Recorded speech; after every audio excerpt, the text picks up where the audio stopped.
Bonjour à tous et bonjour à toutes. Écoutez, je suis vraiment content de vous revoir sur ma chaîne YouTube parce que j'ai eu encore des petits problèmes de santé pas plus tard que la semaine dernière. Enfin, ça dure depuis un petit moment déjà.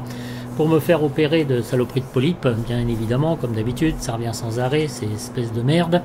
Voilà, la semaine dernière, c'est pourquoi là je récupère, je suis en convalescence et je profite de ce moment de détente pour vous faire une petite vidéo de présentation spontanée concernant l'ATR 42600 qui est disponible sur NFS 2020 pour une valeur de 19,99$ quand vous avez la version normale et 13,99$ la version Deluxe. C'était développé par Asobo, alors je me suis dit allez, encore un truc NFS 2020, c'est pas pour dire un ATR de 42600, par curiosité je vais me lancer dans cet ATR, bien que le prix pour moi est un peu faible, mais je me suis dit je vais un petit peu me lancer dans l'aventure et j'ai été agréablement surpris. Alors attention, il manque des choses encore concernant cet ATR 42600 pour que cet avion soit complet et forme une simulation la plus précise possible, n'est-ce pas? Il est, comment vous dire, comment vous expliquer ça? C'est un peu difficile à vous expliquer. Il est accrocheur, voilà. Il est accrocheur, bien qu'il ne soit pas dénué de bugs, mais il est accrocheur parce que il y a certains systèmes qui sont bien faits, voilà, mais qui méritent d'être encore mieux faits, voilà. Donc je pense qu'il faut qu'ils développent dans leur prochaine mise à jour. Alors c'est pas un avion study level, c'est pas avec lui que vous allez apprendre à piloter, n'est-ce pas, mais c'est pas un avion arcade non plus, voilà. C'est un avion d'une certaine qualité qui est tout de même assez appréciable, voilà. Ne fût-ce que graphiquement, alors c'est pas non plus comment dire, les super graphiques, là vous n'allez pas faire waouh, mais enfin j'ai connu pire quand même hein, au niveau des avions. Voilà, il est plutôt simpliste, hein, plutôt sympathique, les graphismes sont assez fins, vous voyez, on n'a pas de grosses écritures épaisses, tout ça, non, c'est franchement pas mal. Voilà, c'est pas non plus waouh, mais c'est pas mal. Alors, nous allons aller sur l'overhead. Après, on fera un petit tour de l'extérieur de l'avion et aussi de l'intérieur de l'avion. Voilà, donc au niveau de l'overhead. On va revenir côté donc pilote. Alors, je profite d'y aller assez doucement pour vous montrer donc un petit peu tout ça. Voilà, on regarde le pédestal qui est juste ici sur votre droite, les circuit breakers donc sont là-haut. Ici vous avez les petits systèmes de l'avion. Sur le gauche, sur la partie gauche, vous avez le test ici des tests oxygène, etc. Enfin, c'est pour vous montrer qu'il y a quand même pas mal de choses qui fonctionnent. Au niveau des vues, la vue 1, la vue 2, la vue 3, la vue 4, ça ce sont des vues que j'ai programmées moi-même, hein. La vue 5 de l'overhead, la vue 6 côté copie. Bon là normalement je devrais descendre hein, parce qu'en fait je devais enregistrer une vidéo, mais je sais pas, au niveau de l'interface ça a merdé, ça faisait un truc bien dégueulasse, donc c'est pourquoi je recommence. La vue 7 sur le FMC, la vue 8 sur la fameuse tablette. Un petit tour vers l'extérieur de l'avion, voilà. Bon là nous sommes en météo en temps réel, hein. Il fait vraiment beau, voilà, regardez. C'est vraiment sympathique, c'est très sympa, voilà, franchement il est bien cool. C'est pas non plus, je vous dirais, au niveau graphisme ce qui s'est fait mieux, mais c'est plus que correct pour ce que les développeurs présentent en ce moment sur le marché, voilà. Donc cet avion vole, comme je vous disais, il est d'une certaine qualité très appréciable, voilà, honnêtement. Alors au niveau de la tablette, mes amis, ici vous avez le payload, bien évidemment il vous faut SimBrief impérativement, d'accord, donc vous rentrez vos masses, etc. On verra ça quand on pratiquera l'avion. Ici vous avez votre operating speeds, les performances, take-off, landing data, les reverse thrust, runway condition. Ici donc vous avez des tas de paramètres donc qui vont apparaître, enfin des tas de paramètres, tout ce qu'il y a de plus simpliste, mais ça fonctionne. Aircraft, donc cargo door, main door, tail prop, ground power, wheel shocks et service door. Ici, ici c'est vos conditions de démarrage de l'avion que vous pouvez programmer. La maintenance, donc à faire uniquement sur le sol, et ici les différentes options. Alors donc altimeter unit, je vous laisse regarder, température Celsius, fuel, les kilogrammes, les livres, AP disconnect sensibilité, donc medium high, et ici le mode FAA, donc américain, système européen. PFD, d'accord, je laisse tout comme ça, j'ai rien touché. Par contre, throttle, je vous conseille largement de y jeter un petit coup d'œil. Là, moi ici, j'ai rien touché, j'ai tout laissé comme ça, mais je suis qu'un single axis. Au niveau du throttle, vous faites OK. Et ici, vous avez Display, Click, Spot, Help. Voilà, donc, ils ont essayé d'aménager au mieux les différentes vues concernant donc cet avion sur le PFD, le MFD, les FIS. Donc vous voyez, vous avez ND, système, map, perf, format, plus ou moins les ranges. Et là vous avez up, done et validate. Alors ce qu'on fait, c'est que, voyez-vous, donc on vient sur l'écran principal, j'ai programmé une vue, voilà. Donc on a le range, voyez-vous, on a les différents formats ici, voilà. On clique ici. Ici, vous avez à voir donc vos différents systèmes avec le système hydraulique. Alors, vous voyez ici, je veux juste vous montrer ça. Xfeed, c'est un exemple que je prends comme ça, mes amis. Hein. Voilà, donc ça fonctionne bien. Voyez-vous.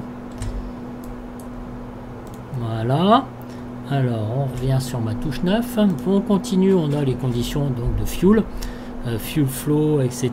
Le Xfeed aussi que vous avez, vous voyez, 630 kg, 630 kg. Voilà. Vous recliquez ici, donc vous avez tout ce qui est PAX, road circulation, les températures, delta pp ici, et cabine altitude et cabine rate. Ok, vous recliquez dessus, vous avez le système électrique, et donc on vient sur le système hydraulique. Ici, vous avez donc vos performances, voilà. Vous cliquez aussi au milieu, vous avez tout data, d'accord. Vous cliquez aussi au milieu, engine AOT, take-off data confirmé, voilà. Donc ici on a nos conditions d'approche, take-off et AC data. Voilà, il nous reste 930 kg de fuel. Ici vous avez vos différentes masses donc pour l'atterrissage. Voilà, donc ici après on revient sur notre écran principal, celui qu'on veut. Alors sur cet écran ici vous avez donc les différentes procédures. Alors up, down, d'accord. Donc vous voyez, je fais up, ça remonte, down, normal procédure, vous faites valider. Donc après vous circulez dans les différents menus, before taxi, on va prendre taxi, after takeoff, admettons, on va prendre descente, voilà, vous faites valider. Alors FWS RCL, donc si vous validez ici, landing elevation, donc je l'ai rentré ici, c'est bon. FMS, d'accord, DH c'est fait, arrival briefing c'est fait, et vous validez la procédure. D'accord, vous revenez ici sur normal procédure, et ainsi de suite, et ainsi de suite. Donc c'est pas trop mal fait, c'est pas mal, donc voilà. Au niveau de l'overhead, mes amis, sur le côté, vous prenez du bas en haut, voilà, vous avez les tests moteurs ici, qui fonctionnent aussi. Non, c'est pas, tout n'est pas actif hein, sur cet ATR, sur cette version-là. Voilà, ici, donc vous avez au niveau des fuels, des doors, landing gear, flight control, ici vous avez donc vos lumières, les beacons, les strobes, les landing taxi, engine system, ici pour mettre en marche votre batterie, le TRU, voilà tout ce qu'il y a, une partie électrique. Vous descendez ici, donc vous avez les seat belts, les emergency lights, ainsi de suite. Ici vous avez les essuie-glaces. Vous remontez, vous avez tout ce qui est dressing, voilà. Ici donc vos probe heat et le windshield. Voilà, ici donc vous avez les external power qui sont là. Oui, cet avion n'a pas d'ATC, n'a pas d'APU, donc vous êtes obligé de le démarrer d'une façon un petit peu bizarre. Bon, enfin, ça fonctionne très très bien. Ici, je savais pas qu'il n'y avait pas d'APU du tout sur l'ATR. Ici, vous avez donc votre hydraulique pompe.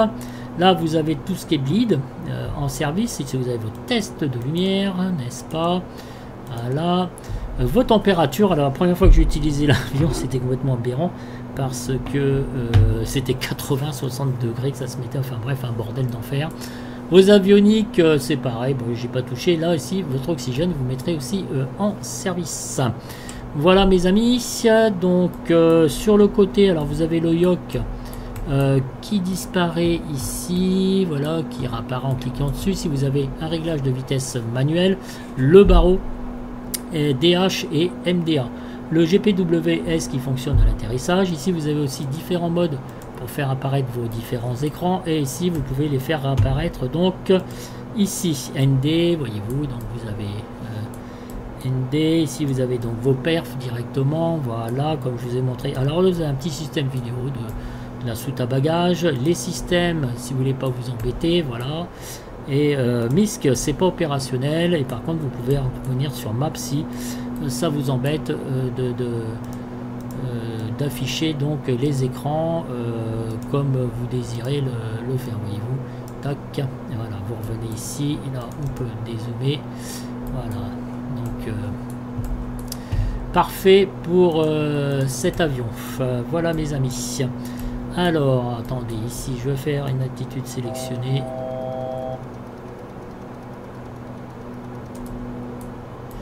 Vers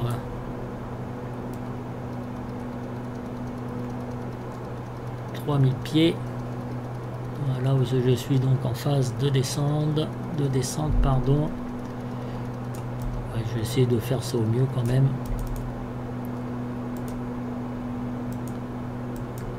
Voilà, l'INAV PAF, et je mets tout en idle. Ok, donc là il descend un peu fort parce que j'ai pris un peu de retard en vous présentant tout ça. Vous pouvez aussi avoir des comment dire des fenêtres pop-up. Alors qu'est-ce que vous faites? Vous appuyez à droite sur Alt Gras au niveau Alt GR, pardon, Alt Gras au niveau à droite de la touche espace. Voilà, vous faites ça. Ok, vous réduisez, d'accord, comme ça. Il faut aussi prendre un peu plus tranquillement, hein, voilà. Et après vous réduisez et ça apparaît ici, d'accord. Vous faites ça avec tous les écrans, vous revenez ici et vous voyez, vous avez une fenêtre pop-up. Donc ça peut être assez sympathique, ça peut être assez cool. Franchement, c'est sympa. Comme tout, ici vous avez donc votre système d'alarme. Le power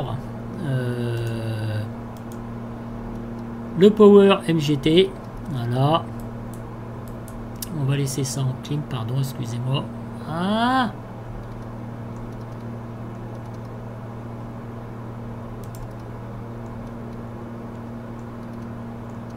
voilà. Pendant la phase de descente, voilà. Donc on va laisser comme ça. Qu'est-ce que je voulais vous montrer d'autre? Le chronomètre, eh bien ça marche impeccable. Tout fonctionne, le GPWS, je vous l'ai dit, au niveau du FMC, donc vous voyez le top of descente dans 3 nautiques, enfin il est déjà dépassé, dans 3 nautiques on doit être à 11 000 pieds. Ici donc on a notre plan de vol, on a vu, on a le direct, on a les performances, j'ai déjà rentré mes données dedans. Vous avez la messagerie, vous avez la programmation, vous avez les datas, vous avez la VNAV. D'accord, et ça, bon, pour l'instant, je ne l'ai pas encore utilisé. Le menu, le flyplant, bref, c'est pas mal fait. Votre weather radar, alors là, ça ne marche pas, là, vous avez juste le test qui se trouve ici, voilà. Donc, j'ai jamais compris pourquoi sur les avions, le weather radar, même sur X-Plane 12, j'arrive pas à les faire marcher. Je sais pas pourquoi, j'en sais rien.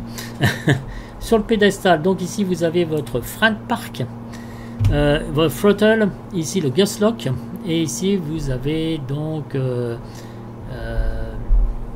pour la propulsion, vous avez la version FTR, auto, fuel, votre fuel, pardon, injection de fuel, excusez-moi, et là vous avez ici les conditions lever, donc au niveau de tout ça.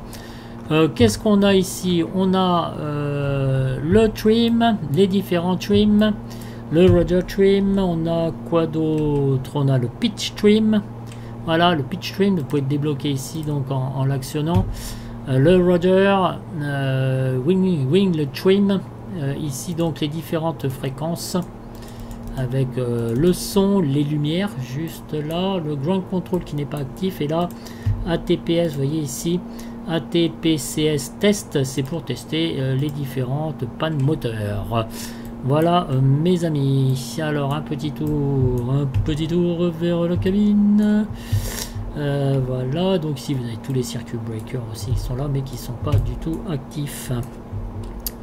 Alors la cabine, on peut fermer, on peut ouvrir, là aussi c'est pareil, on peut fermer, on peut ouvrir, et voilà, donc on arrive directement en cabine. Donc c'est assez joli, hein, c'est pas non plus, on fait pas waouh, mais de toute façon on se fout dans ce type d'avion de faire waouh ou pas. Voilà, donc c'est quelque chose de sympatoche. Voilà mes amis, donc conclusion de tout ça, c'est un avion super cool, super sympa, je vous le conseille très vivement parce que voilà, il peut être très très agréable à piloter, il est pas d'une qualité extraordinaire, faut pas non plus exagérer, hein, faut pas vous attendre à un A320 chez Tolis, mais, comme je vous disais, il est accrocheur, voilà. Alors je pense que ça m'a fait un truc pourrave au niveau, il faudrait que je vous le fasse en mode fenêtre, je sais pas pourquoi, mais là Nvidia m'enregistre un truc de daube, c'est-à-dire il m'enregistre une vidéo à la verticale. Et oui, donc je ne sais pas pourquoi, encore un truc à résoudre, bon c'est pas grave, sinon je ferai la vidéo demain, je vérifierai bien en assistant, voilà. Je suis déjà à 7400 pieds, normalement je devrais arriver, je mets les feux de landing, les seatbelts, voilà, ok, ça c'est bon. Je vous laisse mes amis, je vous dis à très très bientôt, j'espère que cette petite vidéo vous aura plu, il y a énormément de choses à découvrir avec cet avion. En conclusion, il est vraiment très sympa, très cool, j'aime beaucoup, à découvrir au fur et à mesure. Pour le prix, franchement, allez-y, je vous conseille, allez-y, quoi, voilà, moi c'est tout ce que j'ai à vous dire. C'est pas l'avion du siècle, loin de là, mais il y a un petit quelque chose, voilà. Donc je vous laisse sur ces très belles images, bonne santé à vous surtout, et je vous dis à très très bientôt. Salut.